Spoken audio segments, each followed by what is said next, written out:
Y'all's the hate on all of my moves, but now niggas on it. Y'all used to bait me on me and my views, but now niggas on it. I used to tell them I'ma have me a show, but now niggas on it. Her homies on it. Your homies on it. Y'all's the hate on all of my moves, but now niggas on it. Y'all used to debate me on me and my views, but now niggas on it. I used to tell them I had me a show, but now niggas on it. Her homies on it. Your homies on it. What up, what up? We back. The Realest Podcast Ever. It's your boy C. Diddy. Man, makes me sick. We're here once again. I don't know what day of the week it is. I don't know the episode number. I don't know anything, man. I don't know what's going on. Got a lot of content out in the atmosphere, man. If y'all haven't, shout out to the whole YouTube crew, all of the new subscribers on YouTube, about 800 of y'all. Shout out to y'all, man. That Mike Knox interview was making waves. That Dave Anderson episode is making waves. That Katt Williams review was making waves. A lot of dislikes on that one. Shout out to y'all still. You know what I'm saying? For engaging. And then the 7th annual TRP Awards episode is making waves. Also, we got some clips coming for that. And then the Holiday Hangover episode should be out by the time y'all are already hearing this. Shout out to all of the different performers that came through, poets, comedians. We had our feature artist, Art Bully, in the building and everything like that. So all of that content should already be out. If you're not subscribed on YouTube, subscribe right now. YouTube.com/@TRPE, or just go on the search box, search TRPE. Everything pops up. Yo, I'm going there. Katt Williams is the most viral motherfucker in urban culture history. Like, I don't know that an interview has...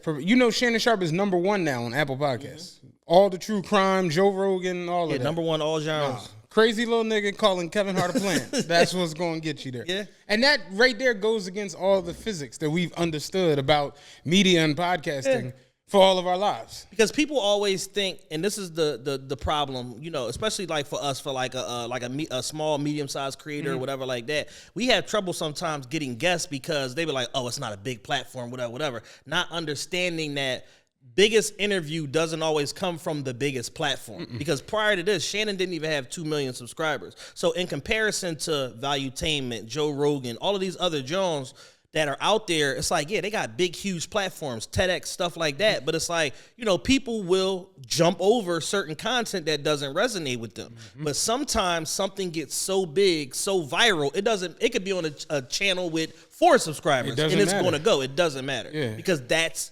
virality. We've seen the grainiest videos go viral. We've seen the most ignorant ass niggas go viral. It's just there's no right or wrong way. And that's the problem I have with a lot of things that are going on now with media, where it's like, oh, do this and you'll be successful. And it's like, no, it don't work like that. There's no guarantee that you're going to be able to create a following, an understanding in your message, a parallel of what people want to hear and what you do. There's just no guarantee in it. So to see that shoot him where Shannon was already on a trajectory, leaving FS1, leaving ESPN, and to see him get to the point where you've taken down Joe Rogan in the last week from that one interview is just like, that right there shows you how powerful this shit is. And now, it's all about how he follows up. Like, what's next? What do you have that's coming behind this? Because you've milked the Katt Williams train for all it's worth.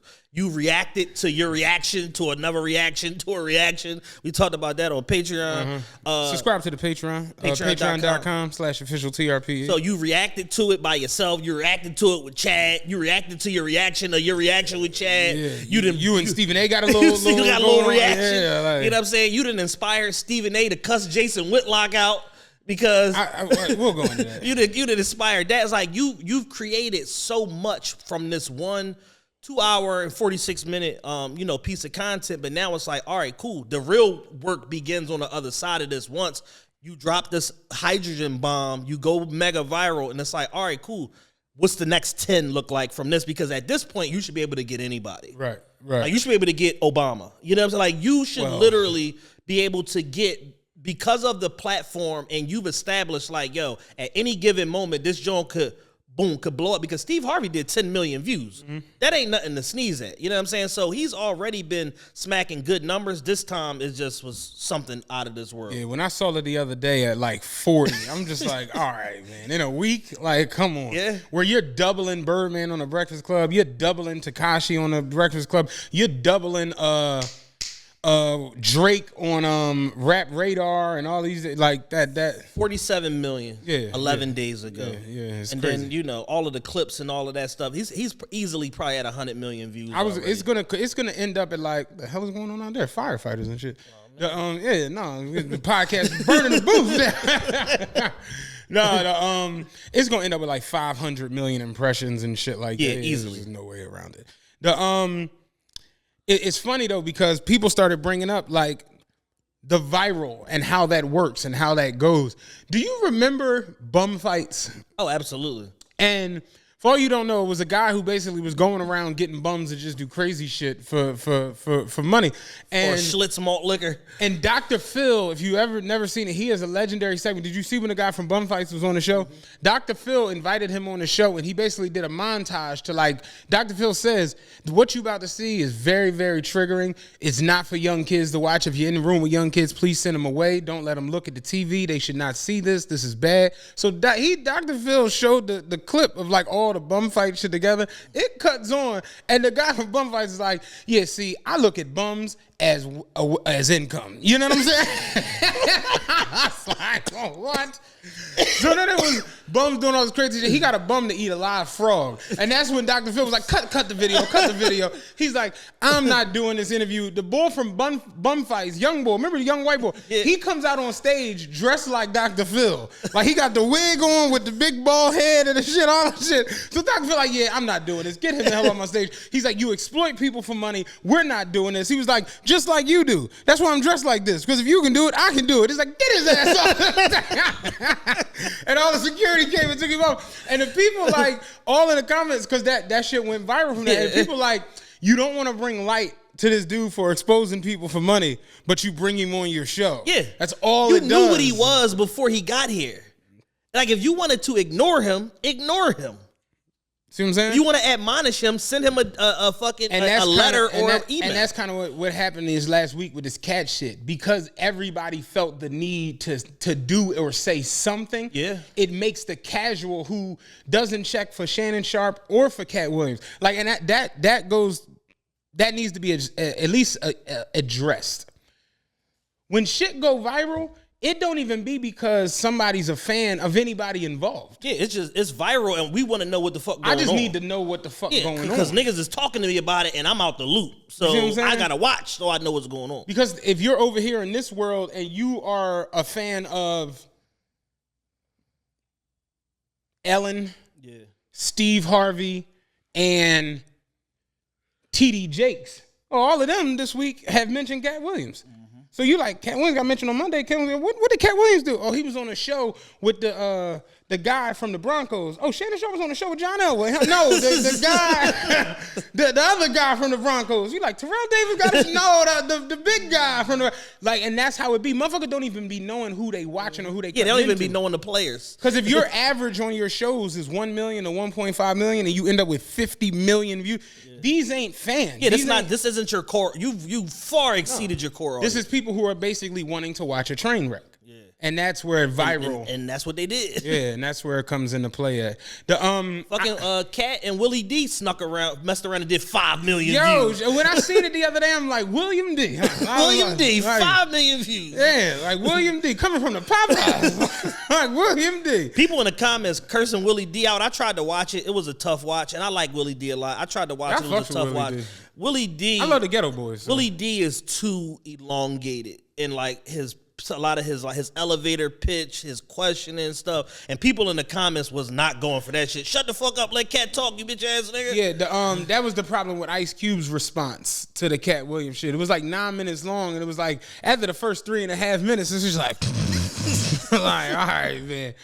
One thing I will say, and as much as people enjoyed it, and I enjoy Katt Williams because I think Katt Williams is funny as shit. I thoroughly enjoyed it.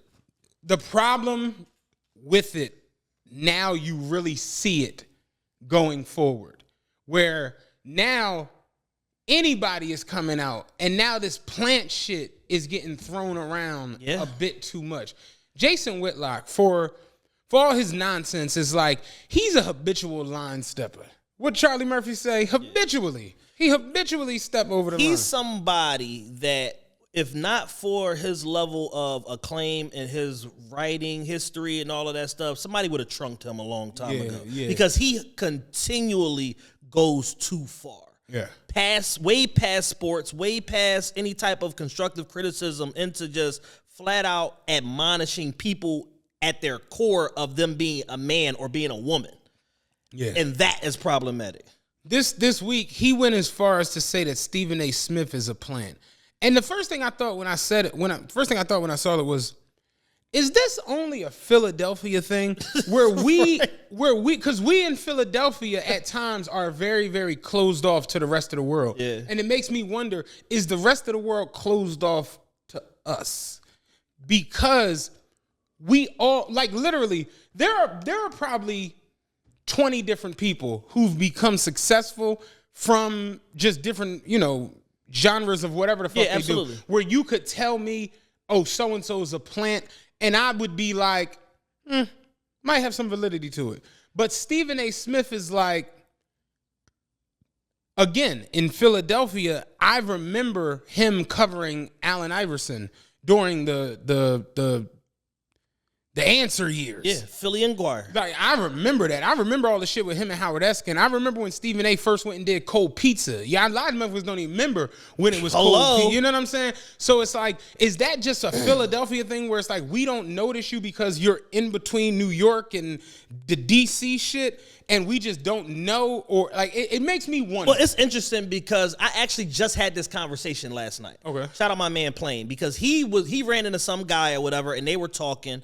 And he was like, it was something around like the Philly food community or whatever. He's like big into the food community and stuff. And he was saying how him and the guy were talking, and he was talking about like, the Philly food scene and blah, blah, blah, how robust it is and everything like that. And he was like, the guy was like, the Philly food scene didn't exist prior to like 22, 23 years ago before Steven Starr. And he was like, I had to sit there and think about it. He was like, the guy's running down all of this different stuff. And I'm like, shit.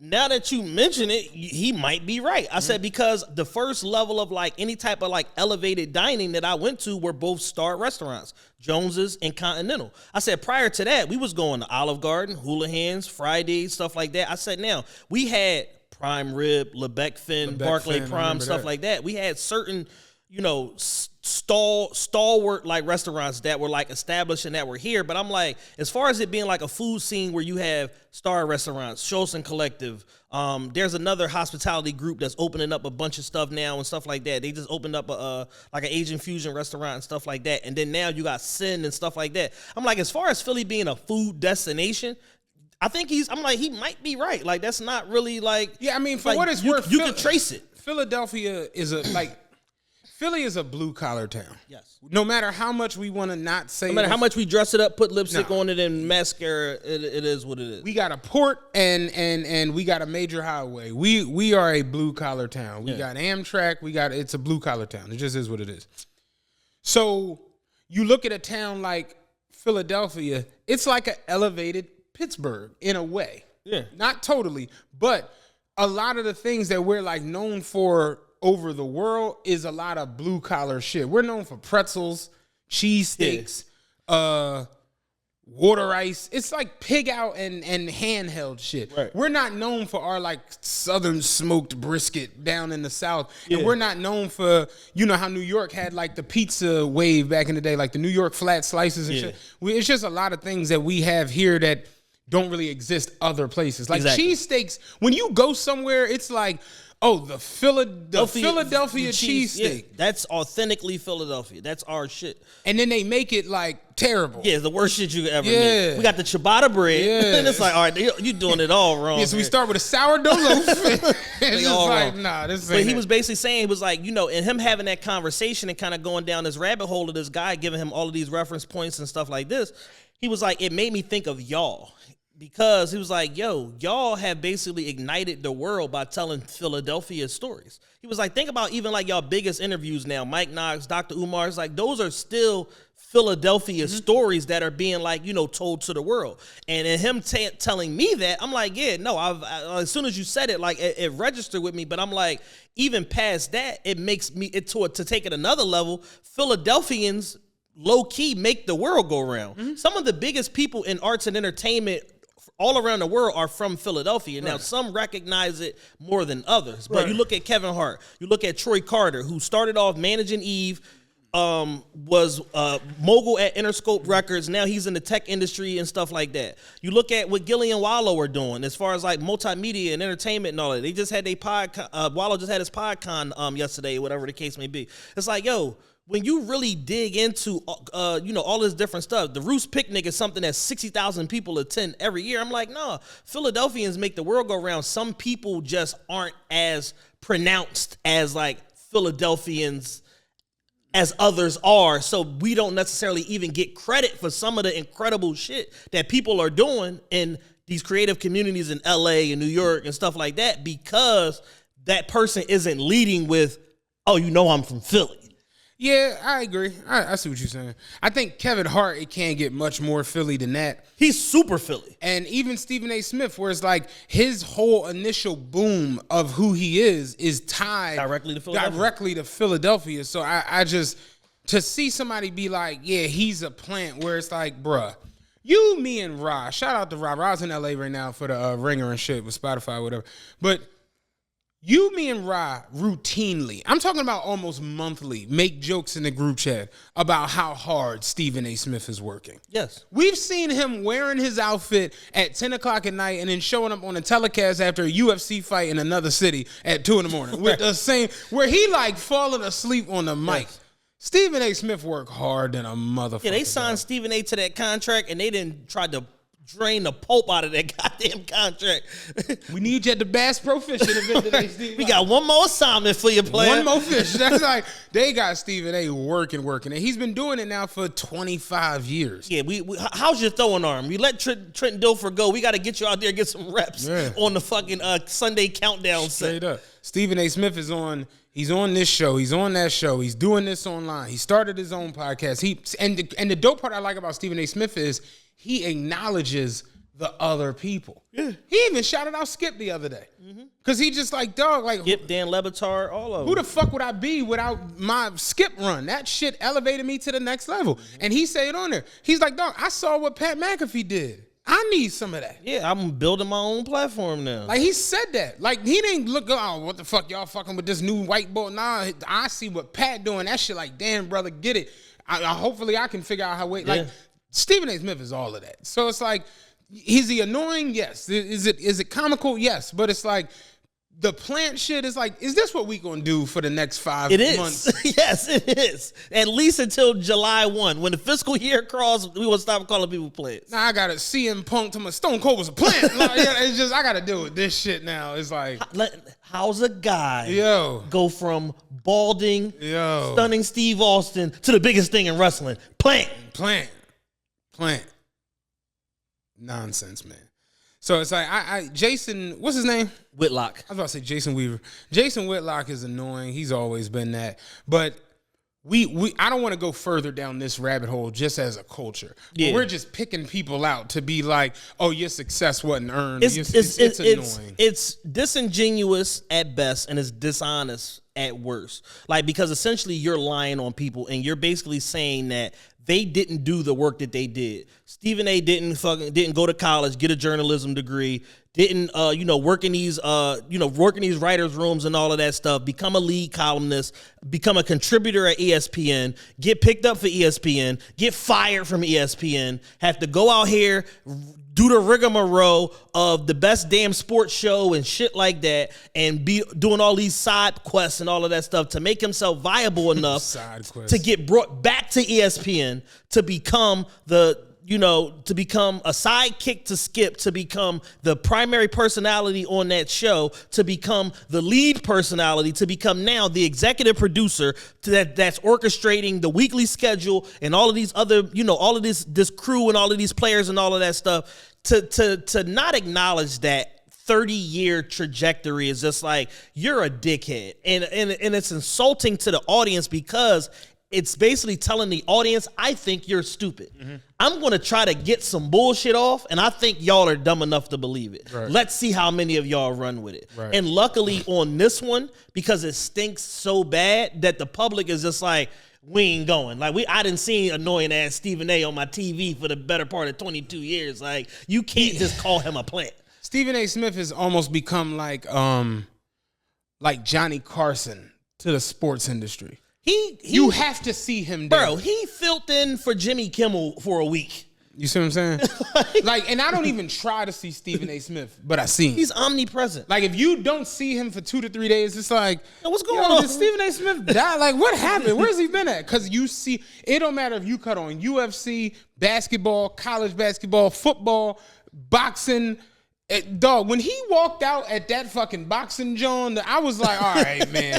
Remember he had the turtleneck with the chain? I said, all right, yeah, the turtleneck and the jacket was the same color. The other day, they cut on the joint with, fuck, what was I watching? I was like, damn, you see the nigga on this? What the fuck was I watching? Oh, Washington and Michigan in the national championship. They cut to the joint. He in the box with Jordan and Derek Jeter. I'm just like, yo, you can't miss Stephen A. Smith, dog. He's just around. And the problem that I have with the plant shit is you can do that to anybody. Like if you want to try to diminish somebody's career, you could just point at somebody and be like, yeah, because if you leave out enough context and enough vital details, you can make the argument that anybody's a fucking plant that's mega successful. If you just decide to skip the work. Ignore, let me just leave out 9 years. Yeah, let me leave that out.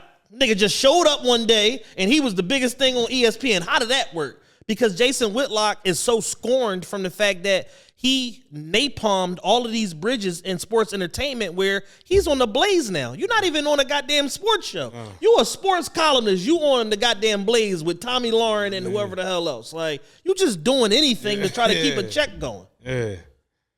He begged Dan He begged Dan Le Batard to call John Skipper from ESPN to get him an interview. He gets a job, and then 4 months later, he's fired because you are the problem. If everything in your life is bad, you're the number one constant in it. Everybody ain't hating. You're the common denominator. Everybody ain't hating on you.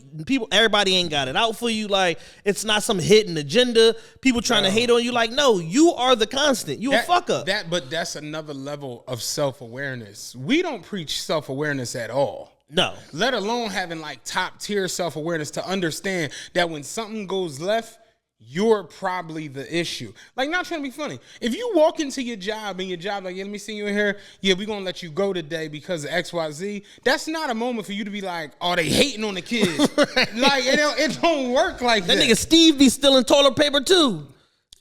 And I kind of like realized that with me being at SEPTA. You know, for all the nonsense, when I left SEPTA, I wasn't even on first level of discipline. Think about that. Oh, shit. Like, think about how ridiculous of a person. Because I got the email the other day that was like, if I wanted to come back, I could. Oh, really? Yeah, I thought about it for a quick.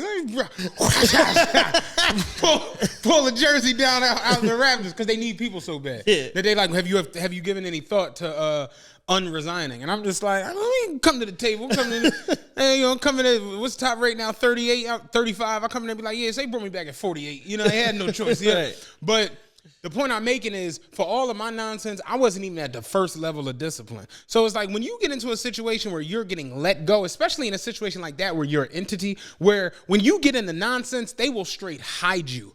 Tiger Woods, straight Nike hit him when all of that shit was going on. Like, I don't know if motherfuckers really remember. Tiger Woods went through a crazy personal life situation, and so did Kobe Bryant. Nike didn't drop neither of them. They hit him. We're going to put you on the back burner. We're going to highlight Serena and motherfucking, you know, Kyrie Irving and LeBron and shit while that's going on. But then, you know, a couple years from now, boom, Kobe system and TW golf apparel line. Back cooking. Tiger wins another Masters. Kobe win more chips. Everything good. Get that goddamn shot of the damn ball rolling in at the Masters. Like, we're going to hide you. So in a situation where you're an entity and they like, yeah, you can get your shit today. Now. Yeah, you can There's go. actually a car running for you right now, but I drove. Yeah. Well, even better. Listen.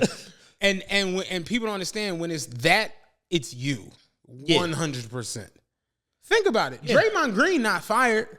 John Morant not fired. Draymond Green is crazy as fuck. That nigga say, yeah, you know, I did a lot of soul searching. I actually thought about retiring. So you would rather retire than stop beating niggas up on the basketball court.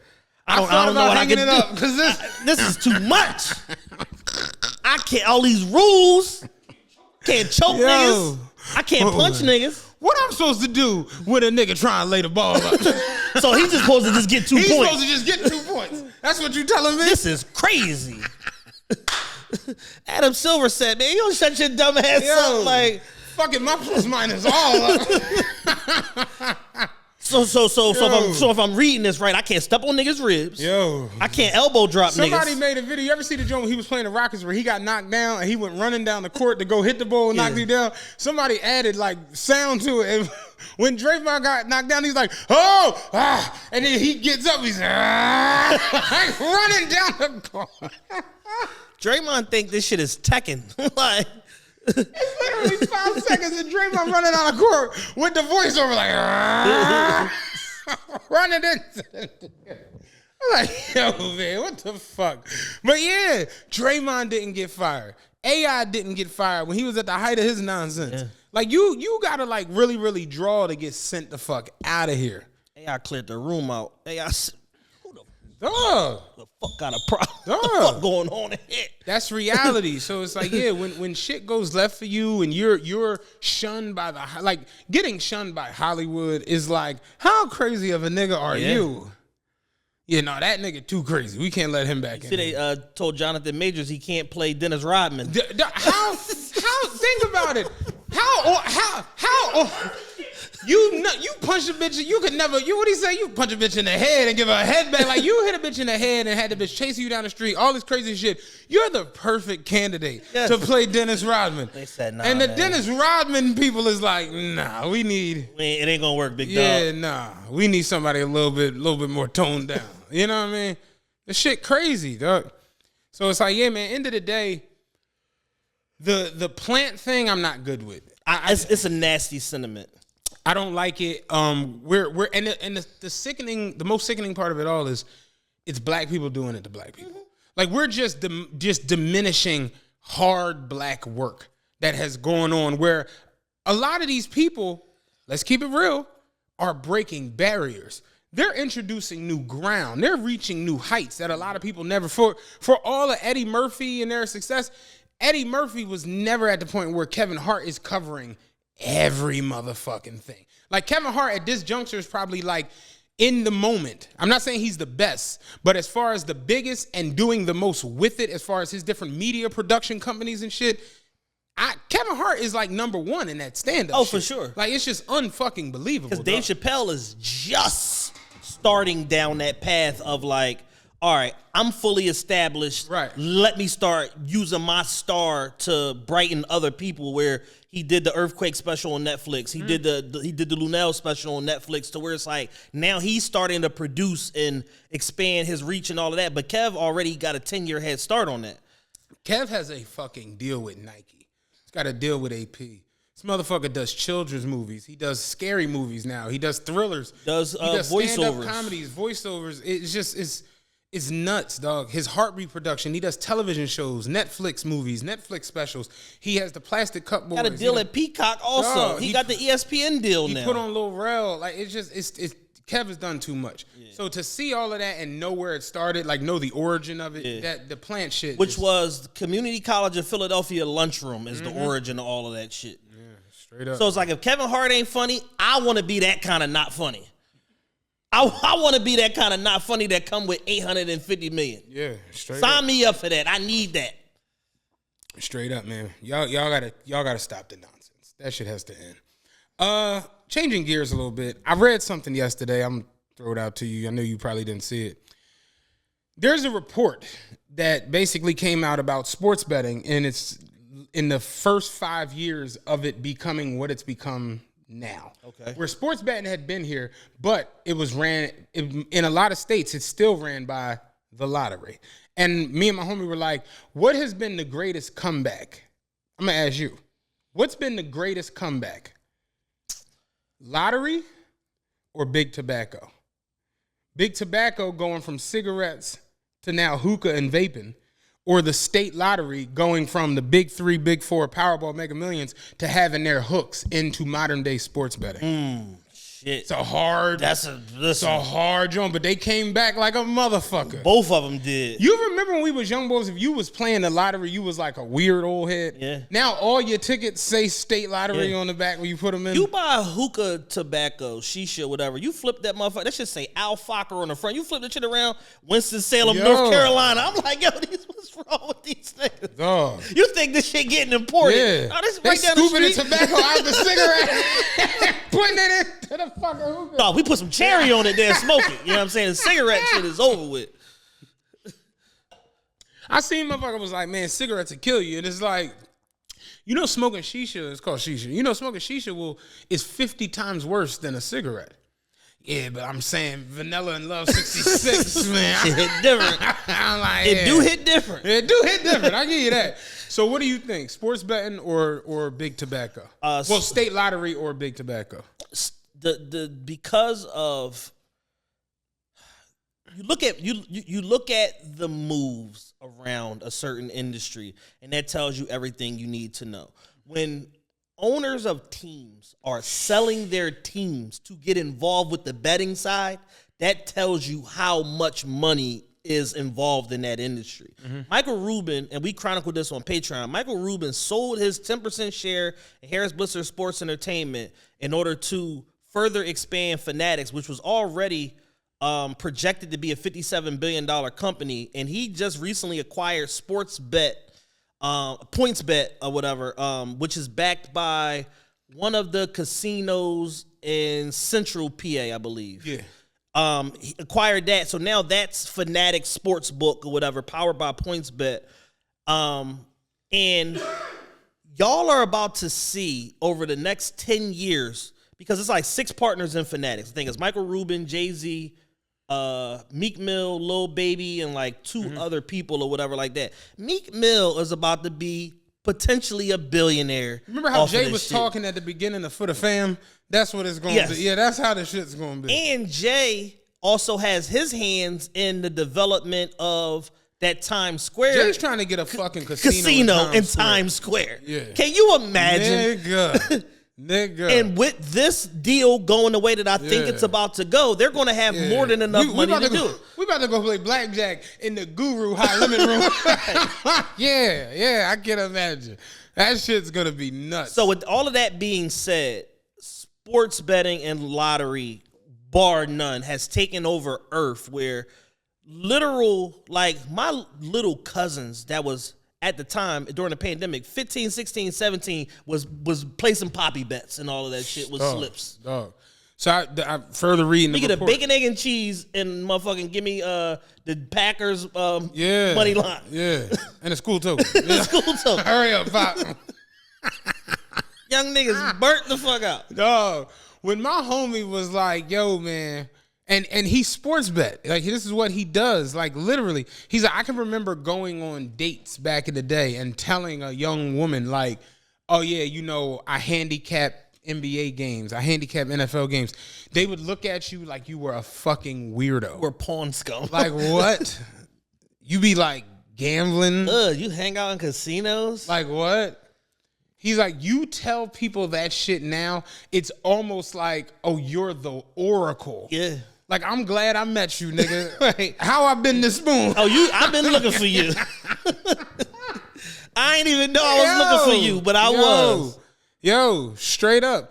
I stopped posting. This week, I've been on a nice little. I stopped posting Jones just because it's like, every time you post it, you get 6 to 7 people. Like, bro, why you don't? What's going on? You gotta holler at me before. And it's just like, no, I don't. No, I do not. No, I do not. I got a system. It's a little tight system. Yo, I'm running it. So, further the article, it said that 53 million Americans right now are using some form of tobacco product.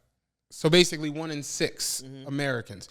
It said that this year alone, 73.5 million Americans will play some form of sports bet.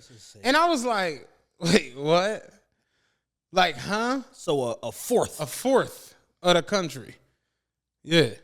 So when you get rid of the people that aren't even old enough to bet, When you just focus on the legal age of people that are allowed to fucking, to bet, which, like I said, young niggas is still getting their bets off or whatever the case may be. But it's like, it might be closer to half. Oh, everybody. My dad called me one day. I'm like, 75. What you think about the Nets and the Bullets over? The Bullets? What Washington? What you call them? The Wizards? How you think about West Unseld for 28 at some point? I'm looking at this ticket here. West Unseld 20 and 20. How you feeling about that tonight? I'm looking at the Baltimore Colts versus the Pittsburgh Steelers under. It's like, man, they left in the middle of the night 27 years ago. Oh, they ain't in Baltimore no more? Okay, well, how we feel about it? Like, seriously. Everybody. Young girls, old women, young kids. Oh, it's insane. So I further reading the article more. Since 2018, the article was written in December of 23. 5 years, $280 billion has been wagered through sportsbooks in the last 5 years. 280 billion. Damn near 60 ball a year. Billion. They said that this year was going to be the first time where 100 billion actually gets happened in the first in the year. So we've already we're 2xing the numbers we was doing 3-4 years ago. Well, because that in times of despair, people double down on anything that they feel can create some sort of economic prosperity. About how the human mind works. The human mind will say, "Oh, I have a deadline to pay a bill that's $600, and I have $200." The human mind doesn't say, "Let me call my creditor and make an agreement to pay this $200, and then in 3 weeks pay the other $400." Yeah. The human mind says, "Well, if I put this $200 on the Ravens, right, that's $4, right? Then maybe I take a little bit of that under. Man, I could pay that shit off and get some shoes." Yep, that's the way. And go to Bennigan's. That's the way you said Bennigan's. But yeah, that's the way the human mind works. So you got people who are essentially turning the lottery into a necessity, and that doesn't work because you don't hit the lottery. Man said to me the other day, he was talking about some shit he had. He was like, "Yeah, I just need to hit the lottery again." I'm like, "Nigga, you just hit the lottery. You just hit the lottery. 75 big ones, 7,500. I need to hit the lottery again. It's crazy." But how you going? How do you? Who do you talk to make sure that you hit the lottery again? Like, it don't work like that. Yo, man, it's literally gotten to the point now where I'm watching television, right? I'm watching SportsCenter the other day, and I meant to actually talk to y'all about this. I was watching SportsCenter, and every highlight that they're showing you now, they give it to you from the view of like sports betting. Every single one. So it comes on, and it's like, Pelicans taking on the Trailblazers tonight. Pelicans are 3-point favorites. They open up the game on a 6-point run. If you bet at that moment when they go on a 6-point run, you could actually get the Pelicans money line at even money. Let's go to the second quarter. I'm just like, yo, what the fuck is going on? Yeah, you know why, nigga? Did CJ McCollum score or not? They didn't say shit about the players. You know why, nigga? ESPN bet. That's why, motherfucker. Dog, every single thing now is when you see the after the score, they tell you the game, and it'd be like Pelicans 104, Trailblazers 92, and it'd be like Pelicans are 12-14, and the Trailblazers are 13-11, and then it'll say 1-7 ATS against the spread over the. It'd just be like, how is that the first bit of stat information before CJ McCollum or anybody point? That's all that fucking matters now. The national championship. All they kept talking about was the line movement and what happened with this and is under the right, to the point now where Charles Barkley and Shaq and them pregame are giving out their parlays every broadcast they do now. Yeah.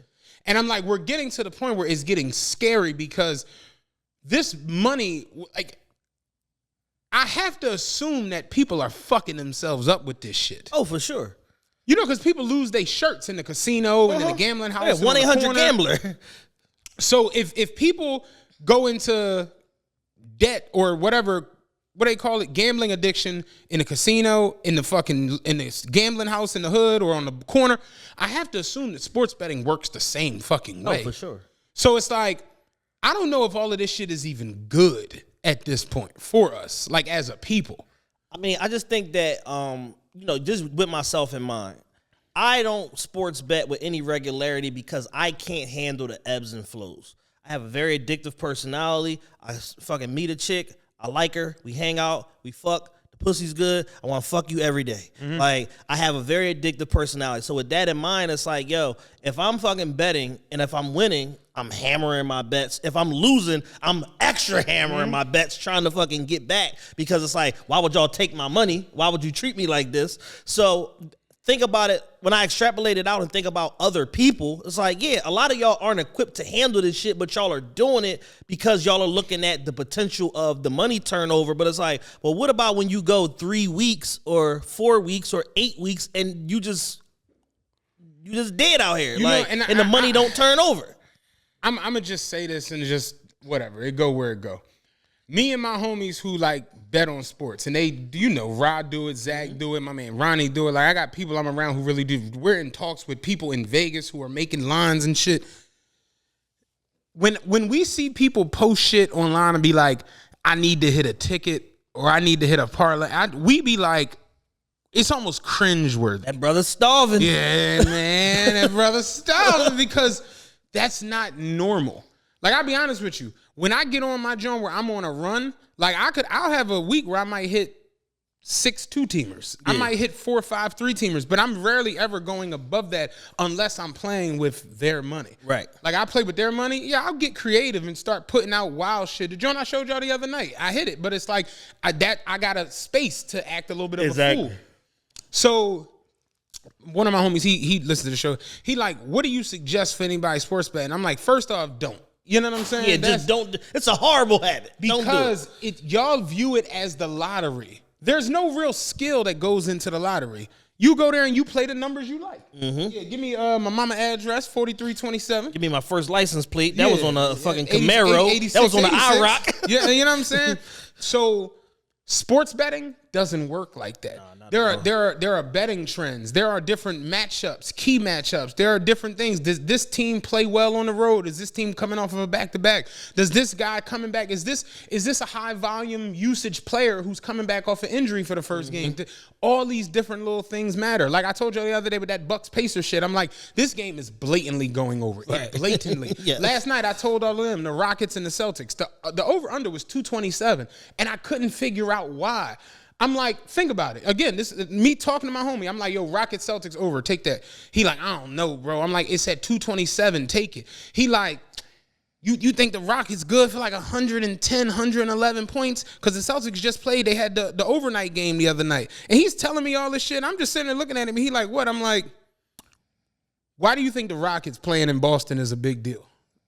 And he just couldn't figure it out. And I'm like, Ume's first game back in Boston is tonight. I'm telling you, it's going over.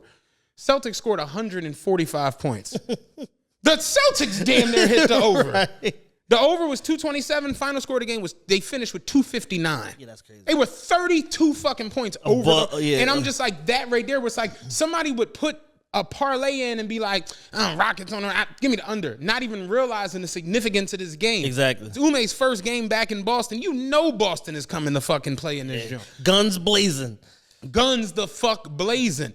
The other night, the Thunder, me and Rob, when the line was 13 against the Blazers, whoever they remember the shit, they was up 60. They was up 62. They won by 62. And Rob was like, yo, he's like, I can't figure out why the fuck this line is. He's like, yo, this line dead ass need to be closer to like 25. But it's like, you can't really do that in the NBA. Yeah. Rob like, the Thunder is the blatant pick tonight. I looked and saw they was up 44. I said, oh yeah, what the fuck?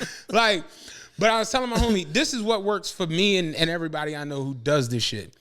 Y'all put these 10 and 12 and 14 leg parlays in and it just be like, for what? Because, you know, niggas do this shit for $5, hoping that they can hit it for 300 and then be like, yeah. And then they always got to come online and be like, man, I missed it by 2, y'all. Y'all believe this? It'd be like, dog. I believe it. We don't need this. I told my man, I'm like, listen, if you're going to put a 12 leg parlay in right? Do you feel good about it? Like, in all actuality, there's no way to feel good about it. Do you put that in feeling like you're gonna hit that? No. That's where I'd be like, and you got 84 cents on it. Leave us alone. Leave everybody alone. Why are you posting this? But that's how the sports books make money, and I'm gonna get to that next. Yeah, those little goofy ass bets. You ever watch Hoodlum? Remember Nigga Pennies with Dutch Schultz? Yeah, like that shit makes a difference. You can become filthy rich. Yeah, microtransactions. Microtransactions. That's all it is. If you get, think about it. Let's just break it down to simple math. If you get 1 million people to bet $1 on a parlay, you bring in $1 million. Yep. If out of that 1 million people, 3,000 of them win they parlay with $1 on it, that's going to pay them back $262. Right. You taking $1 million, you pay out 38 grand and fucking payouts. 962 to the good. To the good. I'm telling you, that's how the fuck. That's the reason why Mike Rubin said, "Yeah, enough of this Sixers shit. Yeah, this is junk. This is junk. I'm going over here." But I was being this is it. You find one game that you like. Yes. That's it. We said this 1 million times on the show. You find one. It's at this point, it's 900,000 things to bet on a day. Every night. Because you can bet on. Did you see now? This got so ridiculous. I don't know if you've seen this shit, Dan. NBA games now, you can bet on if the final score is going to be even or odd. I seen that shit the other day. Degeneracy. My homie was like,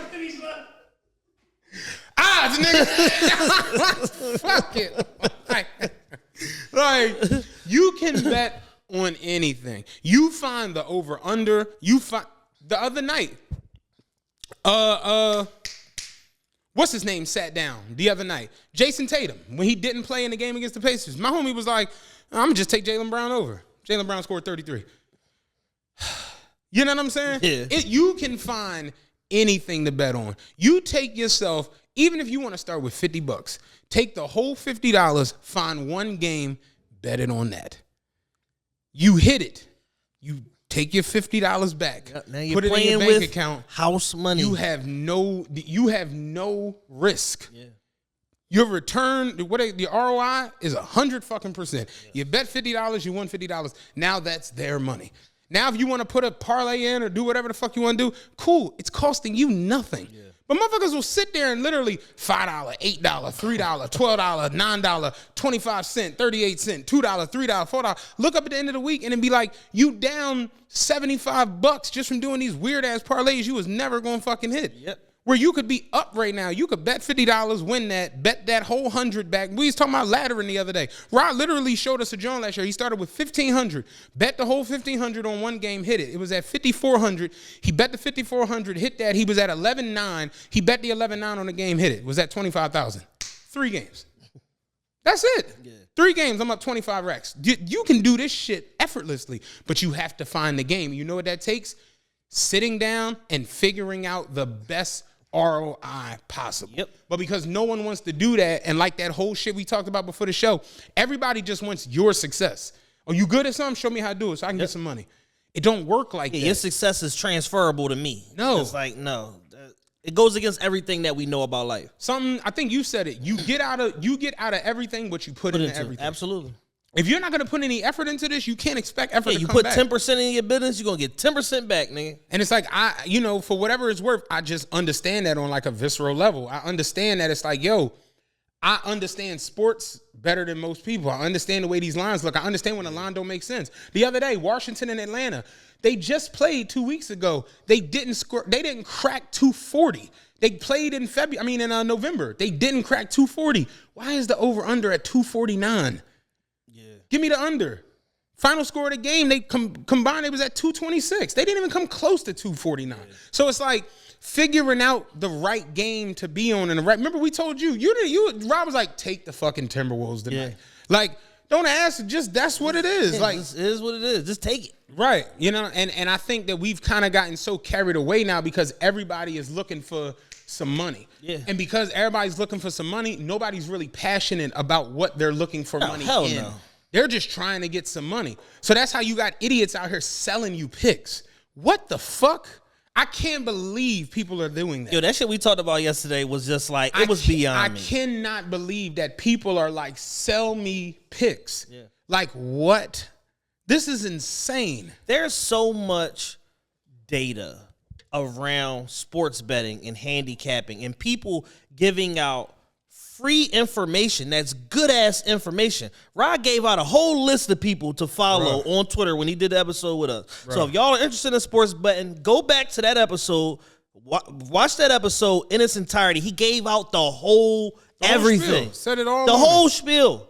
Who to follow. I started following all of this person, Rod's in that whole, he's in a master class. He's a different level or whatever as far as where he is now. But now you can literally listen to him and get picks. Yeah. Shout out Rod. Rod got his own show. Got his own show. On The Ringer, on Spotify. Every Tuesday. Straight up. East Coast bias. Yo, and he did the 100 during the end of the NFL season.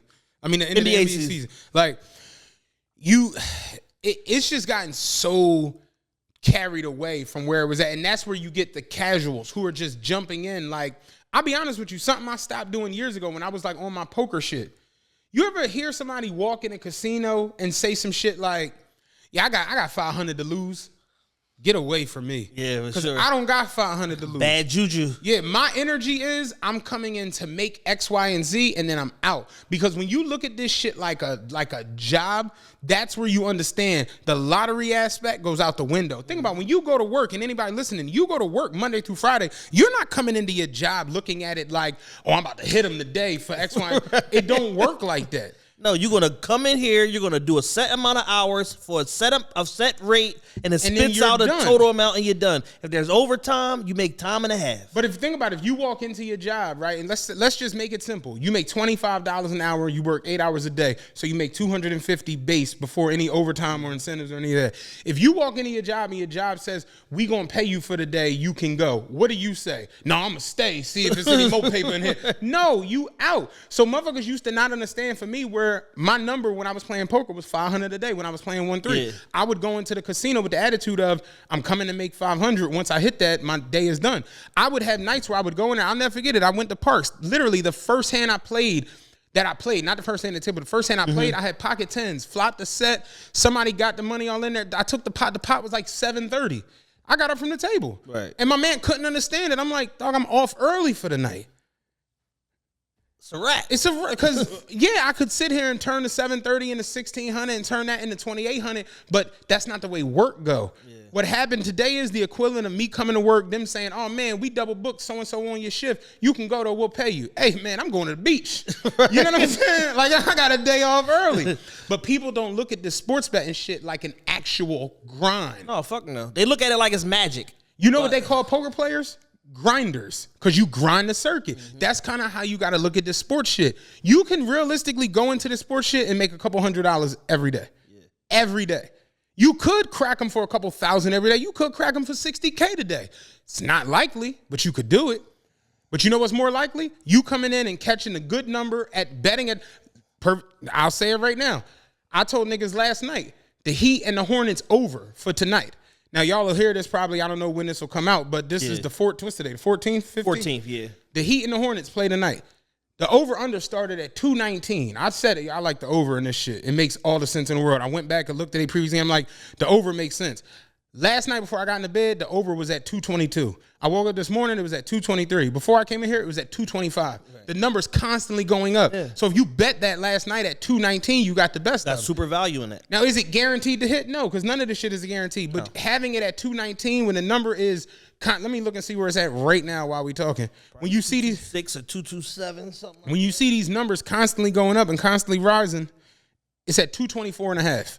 So it's like, yeah, you 5 points to the good on that line. Yeah. And it's like understanding the right time to bet, the right time to move, the right time to do anything. There's a time, what they say in poker, there's a time to hold them and a time to fold them. Yeah. That's reality. I got a poker joint for you real quick before we wrap this segment up.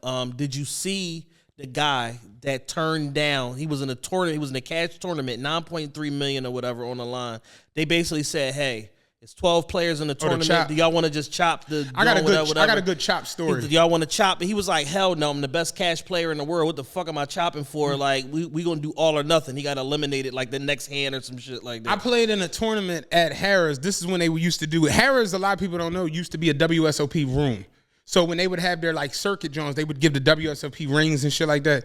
And I played in one of the satellite tournaments to go into it. And that tournament I actually won. Like I got the whole plaque and all that shit from winning it. And we got down, it was 4 people left. And me personally, all poker players got, you understand the chop process. Yeah. So all poker players, for those that don't know, it's a thing where they call it, do you want to chop, right? So if you play in a tournament, again, let's just make it simple. First place is $1 million. Second place is $500,000. Third place is $150,000. Fourth place is $75K. They'll put all of that money together and just chop it equally. Yeah. Because we not playing to the end. There are a lot of people who are always with the chop, no matter the chip position, because somebody could have 80% of the chips, and now he don't want to chop. Me personally, I don't give a fuck what my chip stack is. If the table brings it up, and y'all start talking about a chop and y'all want to do it, I'm in. Yeah. I'm not bringing up the chop because I don't want to bring it up and then you be like, fuck no. And now it makes me gun for you personally. And I hate that shit because it actually happened to me. So I was playing in that circuit, the satellite tournament. We got down to 4 people. It was me. Shout out to Richie. I don't know where Richie is at, white boy. He was cool as shit. It was me, Richie, this old head, like Asian guy, and it was a black dude at the table. I seen the Asian guy before, didn't know his name, but the black boy we had never seen. We got down to like 4 people. The chip stacks was pretty even. Like everybody was pretty much even across the board. Richie was like, what are we doing, guys? It would be 4 left, first place. First place was like 6,200 in the satellite or whatever. He was like, yo, man, let's chop it up. Everybody gets to walk off for like $3K. And I go to say, yeah, I'm with the chop. You know what I'm saying? Let's do it. Dog, the black boy straight was like, don't bring up a chop again. Oh, shit. That's what he said. He said, don't bring up a chop again. And I was like, dog, it's even. Nobody's like clearly ahead of anybody. You don't want to chop it? He was like, I got nowhere to go and I got all day to get there. I was like, oh my God. Like, oh, he's built different. And of course, the Asian guy gets put out of the tournament. Then Richie goes out. So it's just me and him. And we're heads up. Yeah. And when I tell you, I could show you the picture I got of the chip stack I had in that tournament. I'm talking about, it was like 85-15. Like I had a mountain of chips in front of me. And I'm like, you don't want to chop it. Like, and I'm to the point where I'm like, I'll chop it even with you. Yeah. And he was just like, I said, don't ask me again. And now it's like, all right, you know, so, and I kind of court myself like going on tilt where I'm just jamming all in every hand just to either take the blinds or force him to go all in. And he wound up hitting me like 3 times in a row to where he wound up getting a little bit of a stack back. Yeah. And I wound up taking it down, but it was just, it made me play different as shit because I was so annoyed that he was like, why aren't you complying? Like, so some poker players are just like that. Yeah. They like playing the shit way too much to where it ain't, again, this ain't a job. I'm trying to not go nowhere. Yeah. I got nothing to do, or my wife is annoying. I hate my dog. I'm here. So motherfuckers be like, man, I'm here. I'm not going nowhere. Fuck that. I'm telling you, I experienced that shit. Motherfucker would not chop the fucking hand. And I couldn't understand it. I was just like, bruh, like, you literally have like 14,000 in chips. I got like 200 in this shit. Yeah. He was just like, fuck you, fuck no. I'm not into this shit. Fuck you, fuck no. Fuck you, fuck no. I'm about to show this shit to you. Because I still got the picture from that shit. I remember showing it to my homie and he was just like, all right, yeah, what the fuck? Where the fuck is it? I'm pretty sure it's in this goddamn folder. I can never find the shit when we're actually recording and shit. Yeah. Oh well, I'll find it later. But yeah, no, people. Yeah, it was Sean Perry was the guy. Meet the gambler who refused to split $9.2 million circa Survivor prize.